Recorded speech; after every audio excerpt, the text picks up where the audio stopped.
চেহারায় যেন এক রাশ হতাশার ছাপ। ভ্রমণ ক্লান্তি ভাবলেও ভাবতে পারেন অনেকে। তবে জিম্বাবুয়ে থেকে যেই ফলাফল নিয়ে বাংলাদেশে ফিরেছেন এই দুই অধিনায়ক, তাতে অবশ্য পরাজয়ের গ্লানি মিশ্রিতই বলা যায়। জিম্বাবুয়ের বিপক্ষে টেস্ট এবং ওয়ানডে সিরিজ খেলে দেশে ফিরেছেন নাজমুল শান্ত, মেহেদী হাসান মিরাজ, তানভীর ইসলাম এবং সৌম্য সরকার। দেখা গেল বেশ মন খারাপ করেই বিমানবন্দরের ভিআইপি লাউঞ্জ ছাড়ছেন তারা। নাজমুল শান্তর কথায় আগে বলা যাক, জিম্বাবুয়ের বিপক্ষে হারারে টেস্টে বাংলাদেশ দেখে ইনিংস ব্যবধানে লজ্জাজনক হার। দলের ব্যাটিং পারফরমেন্স ছিল একেবারে যাচ্ছে তাই। টাইগার ব্যাটাররা পাত্তাই পায়নি মুজারাবানি এনগারাভাদের সামনে। টেস্টের সেই ব্যাটিং ধারাবাহিকতা অব্যাহত থাকে ওয়ানডে সিরিজেও। দলের পাশাপাশি ব্যাট হাতে বেশ অচেনা ছিলেন নাজমুল শান্ত নিজেও।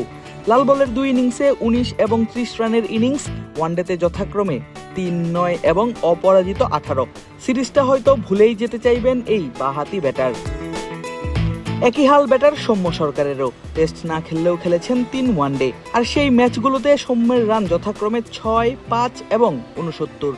শেষ ম্যাচে সৌম্য সরকারের 69 রানে ভর করে অবশ্য বাংলাদেশ পায় একমাত্র ওয়ানডে জয়টা, এড়ায় লজ্জার হোয়াইট ওয়াশ। তবে সেই 69 রান করতে গিয়েও এই ব্যাটার পান একাধিক লাইফ। জিম্বাবুয়ের ফিল্ডাররা মিস করেন দারুণ সব আউটের সুযোগ।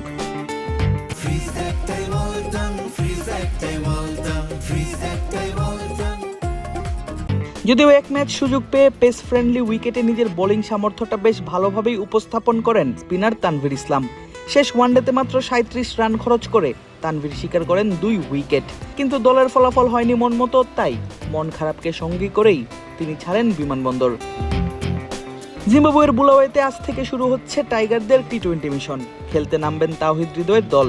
কিন্তু টি-20 স্কোয়াডে নেই টাইগারদের বাকি 2 ফরম্যাটের 2 অধিনায়ক। আর সে কারণেই 15 জুলাই সকালে দেশে এসে পৌঁছান তারা। ছুটি কাটিয়ে শান্ত নেবেন অস্ট্রেলিয়ার বিপক্ষে 2 টেস্টের প্রস্তুতি। অপরদিকে মিরাজ উড়াল দেবেন শ্রীলঙ্কায়, খেলবেন গল গ্যালান্টসের হয়ে এবারের লঙ্কা প্রিমিয়ার লিগ বা এলপিএল।